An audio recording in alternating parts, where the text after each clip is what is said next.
Hi, class. I wanted to record a little bit of information so you can have it to go back to and to look at numerous times. Our next unit is going to be a lot of fun that we start after our critique. And what we're going to be doing is mixed media. So thus far in the Painting 1 class, for any of you that are watching this in concert with that class,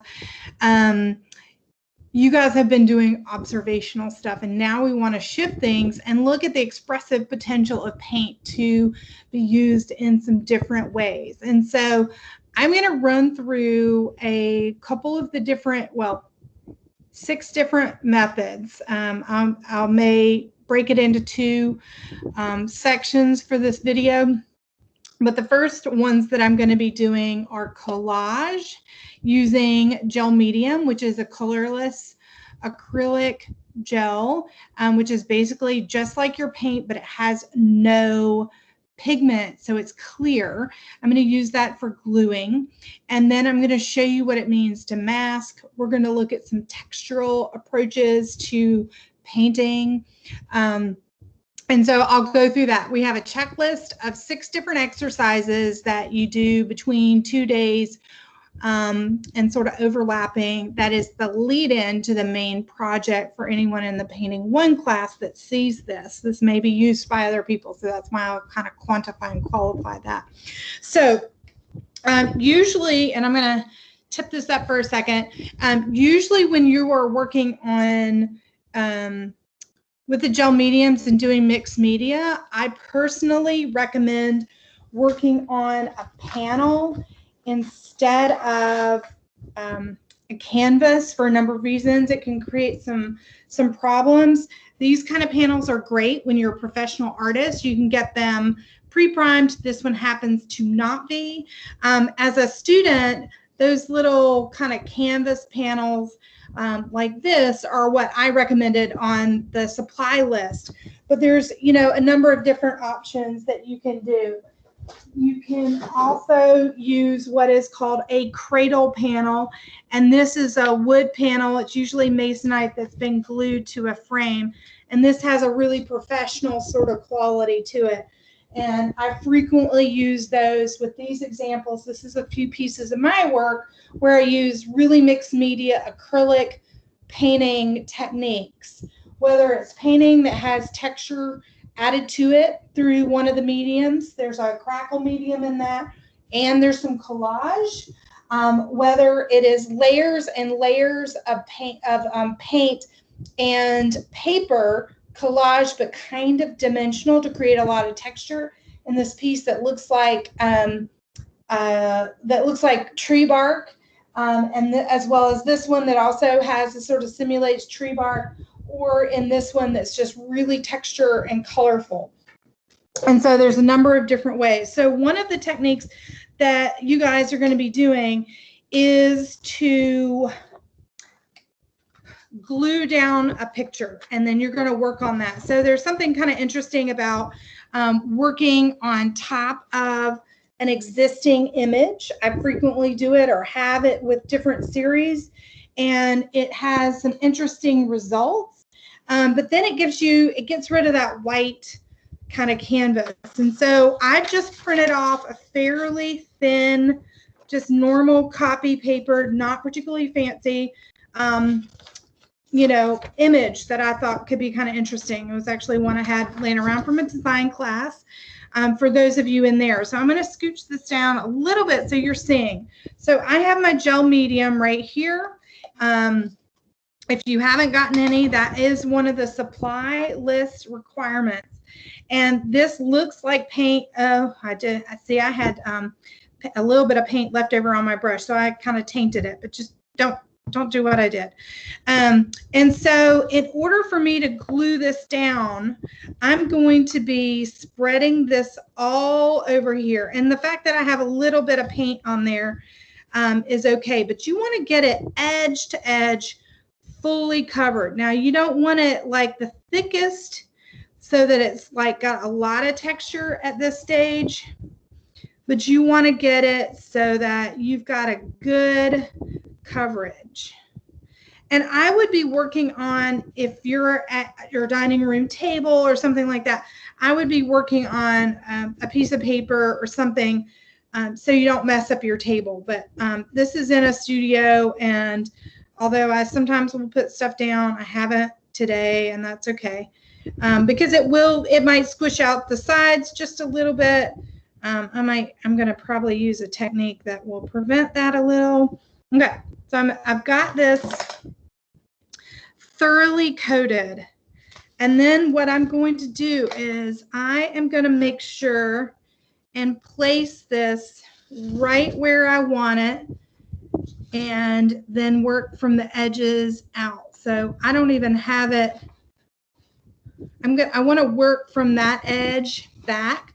I sometimes will use a piece of mat board or something like that. This is actually what I'm painting on because I had it for doing my samples, just like you guys are going to be using those panels.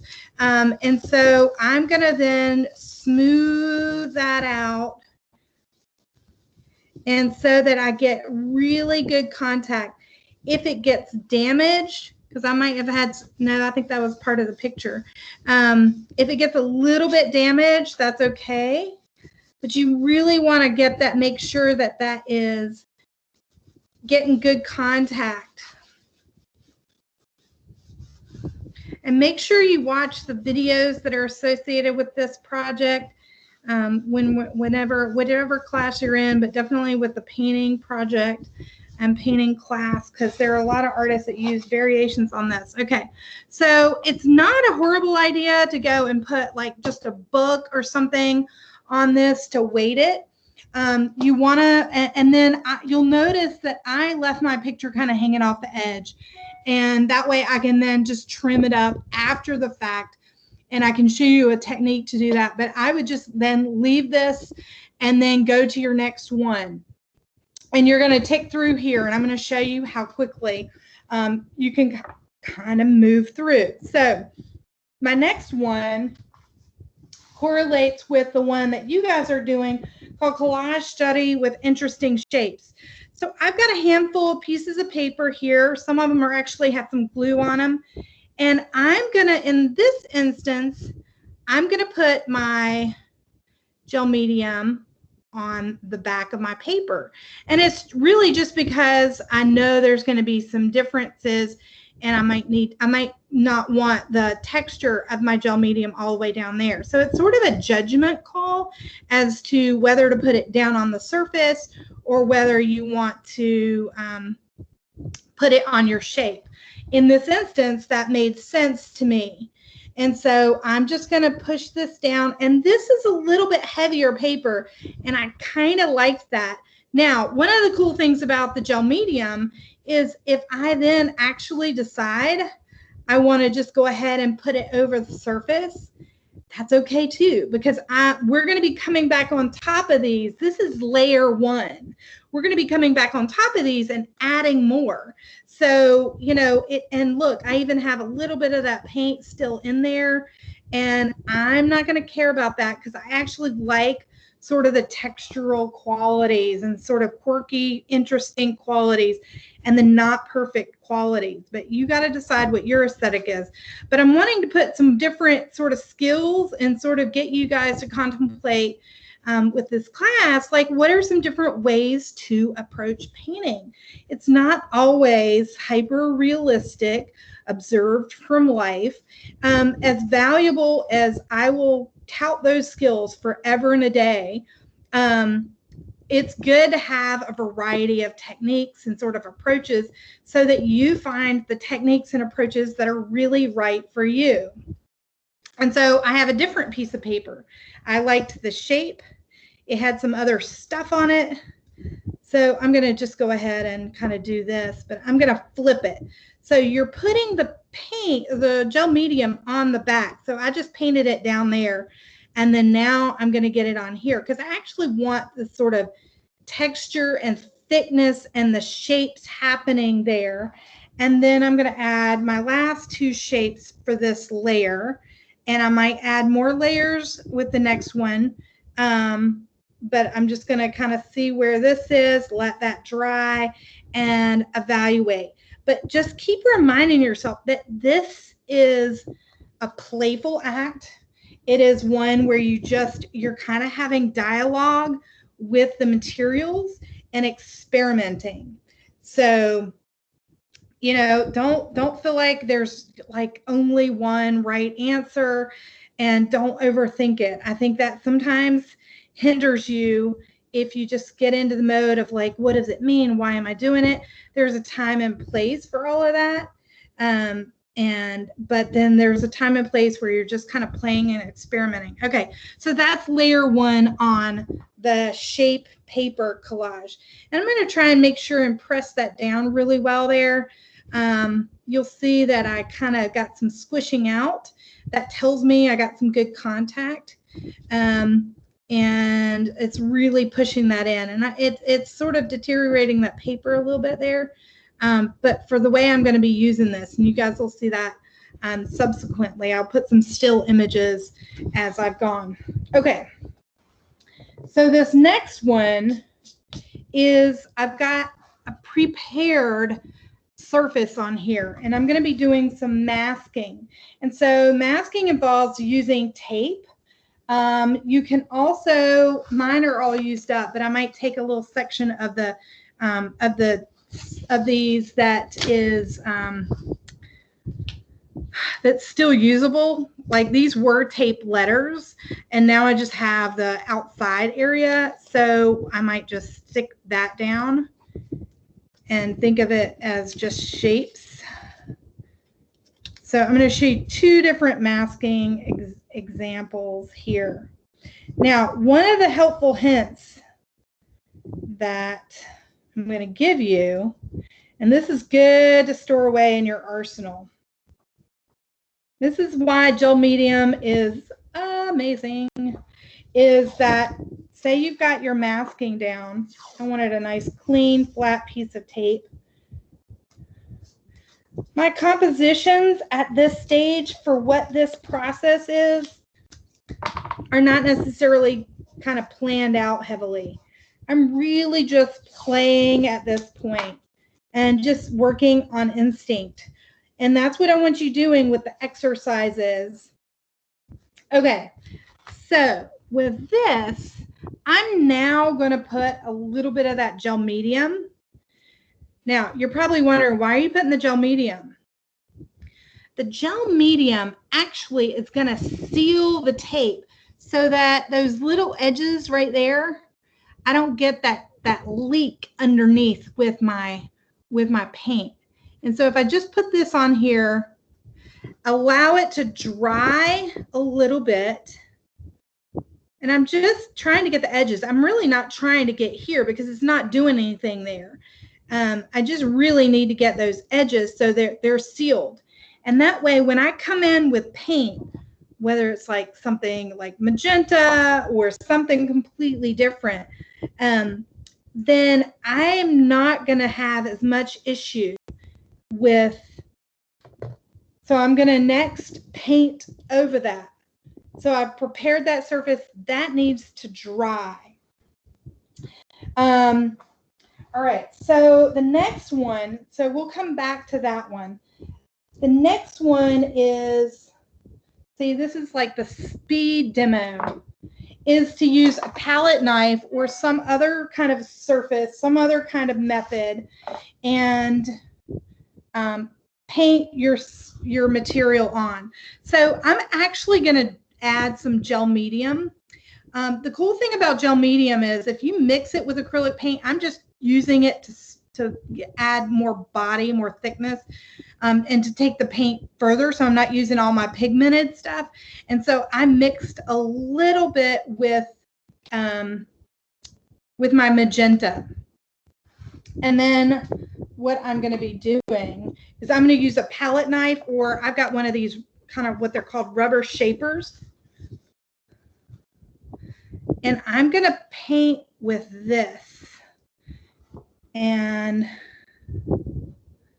oh, cool. I got a little weird glob in there. And I'm going to paint with this. And I'm going to spread it all around here.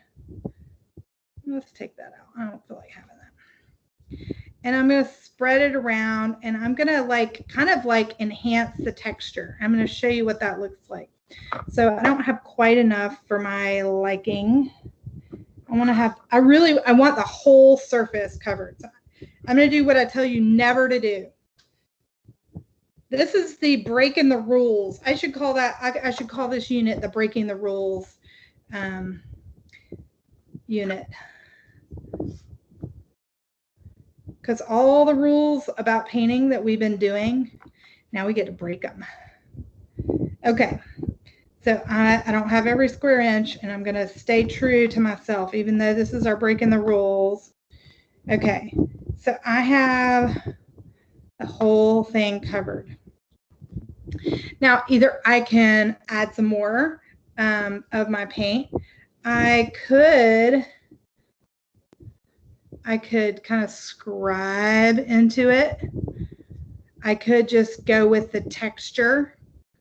I could kind of basket weave it and just really look at the quality of the texture. And we're going to do something with the second layer where we really enhance that even more.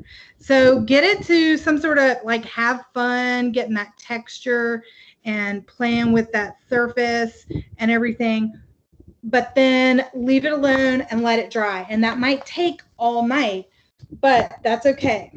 Okay, so we are moving and zooming through our examples. So that's our first textural one.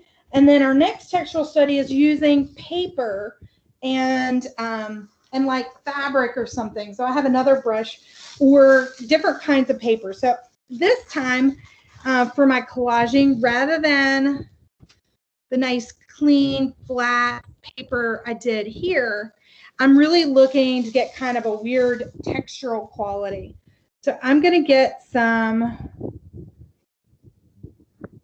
gel medium on there, and I'm going to then begin to play with different ways I can get that texture to look cool and interesting.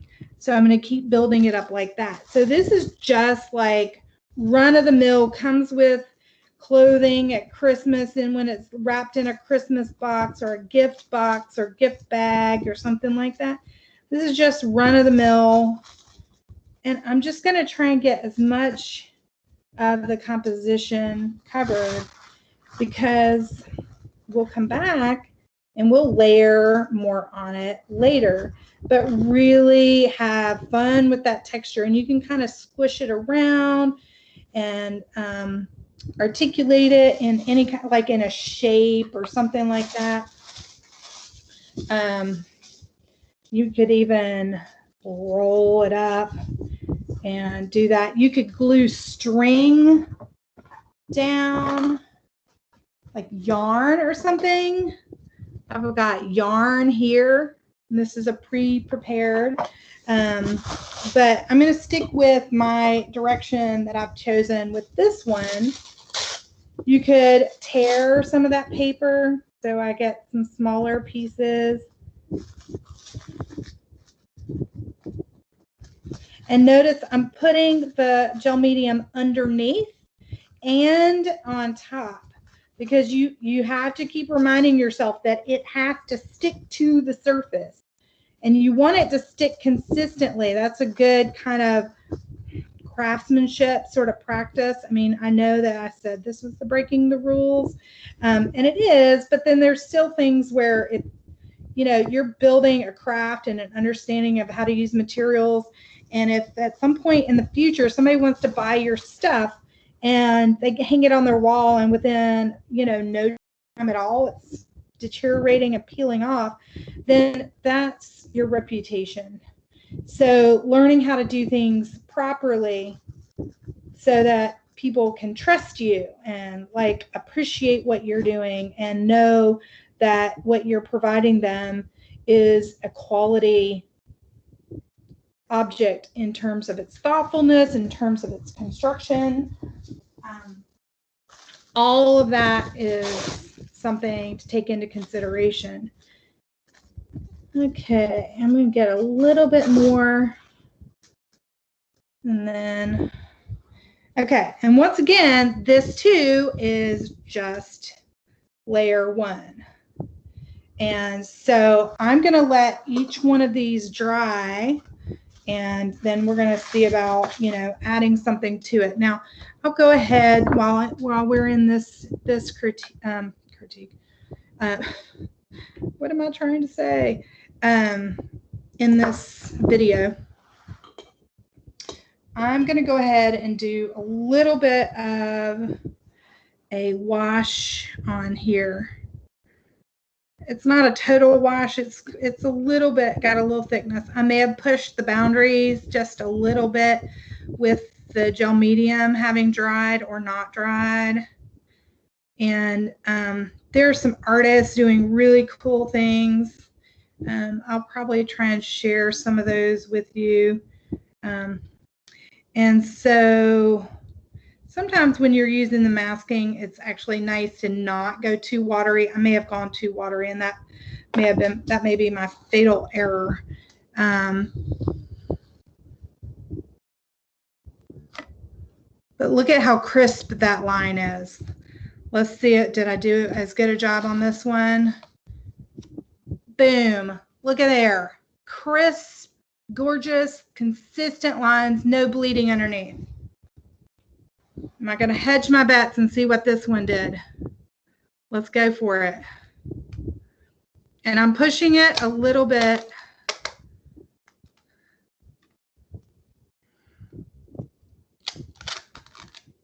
This is still layer 1. So once again, no bleeding underneath. So there's your helpful hints and tricks. Okay, so this is the first layer. I will be doing some updating on the next layer just through still photos, but I wanted you to see what that is. Now, each of these you can layer paint. I've got some specifications on things to think about with the next layer. But this gives you a good start for different ways to begin your painting, and that's kind of fun. And just take note that we're really not at this stage, we're not looking particularly at trying to have like a ground, a wall, sky, whatever kind of conventional structure, table, surface, object, wall that we've been doing, and that you can work with shapes and symbols and letters. I would encourage kind of an abstraction just because it allows you just to look at the materials, but you can have kind of nameable things, because as you will see, and I haven't cut it yet, but I will, this is, a representational kind of object. And so, but I want you, just really looking at the attributes of the material and pushing that part of it so that you can just see what happens with these processes and just kind of changing things up from what we've been doing, and seeing what are ways that you want to incorporate some aspects of this in subsequent paintings in here. And it may be that some of it just swirls around and you come back to it later in another class or at another time, but it will be in your arsenal of sort of knowledge, and you'll have some different skills with this. And so hopefully you're going to have fun with this. I'm looking forward to seeing what you come up with. This right here is just the exercises. We always have like 2 days of exercises, 1 to 2 days of exercises. I will go over the details for the larger project separately, but this gives you some sort of technical information. So thanks for watching, and I look forward to seeing you soon.